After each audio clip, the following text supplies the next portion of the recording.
So, getting to the third section of this group of Story of My Life videos, I want to take another tack other than just recounting events.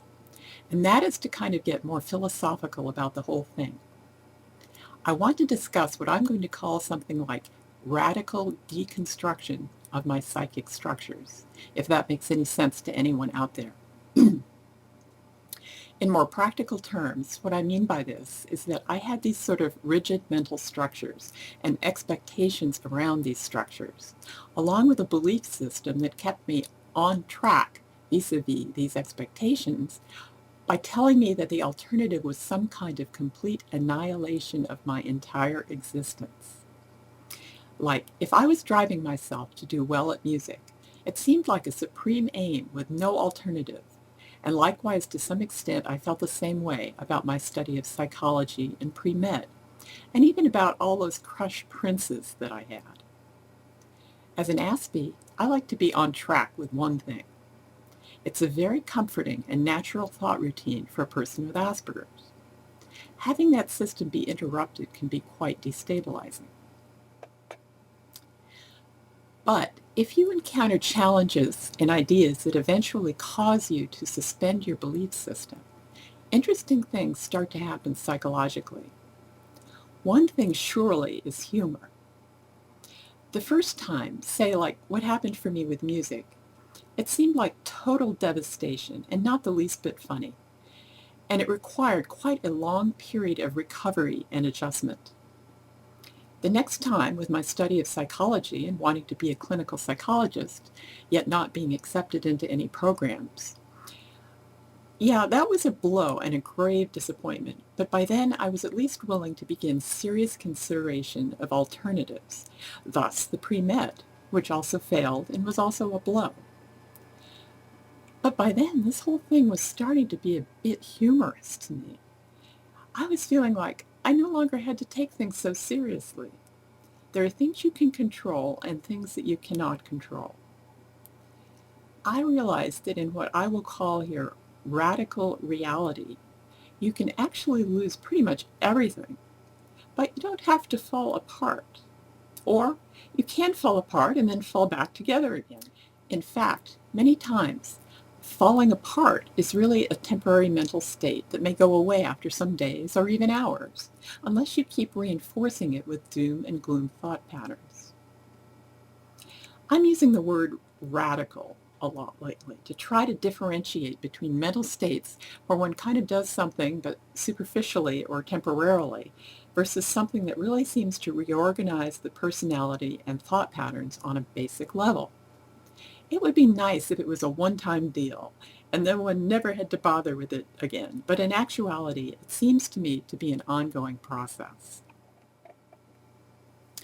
So let's say you have a huge mansion and oodles of money, then you lose it and are out on the street. Maybe you flirt with the idea of suicide, but for whatever reason, too scary, too permanent, you believe in God and your God doesn't like suicide, or maybe you're just naturally hopeful on some level. You do not commit suicide. So you find yourself on the street and your entire repertoire of needs and expectations radically changes. Let's say now you live at a shelter sometimes, beg for coins, try to stay warm in winter. The thing is, to psychologically manage a transition like that, you have to relinquish things that you previously thought you needed, like, say, a car, maybe servants, a job, social groups, even basic health services, etc. You are, in fact, in reality, still present. Until your dying breath, you are still present. As they say, be here now. You get a new structure of reinforcements, say like money tossed by strangers into your coffee can, hot soup at the soup kitchen, or whatever. You may come to the realization that, hey, I've got plenty of nothing, and nothing's plenty for me. You have had a radical deconstruction of the entire framework of your life, but the radical reality is that you are still there and are still living and functioning at some level.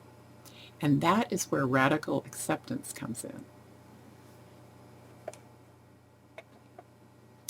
So What practical form did my own radical reorganization take after the blows to my psychological constructs?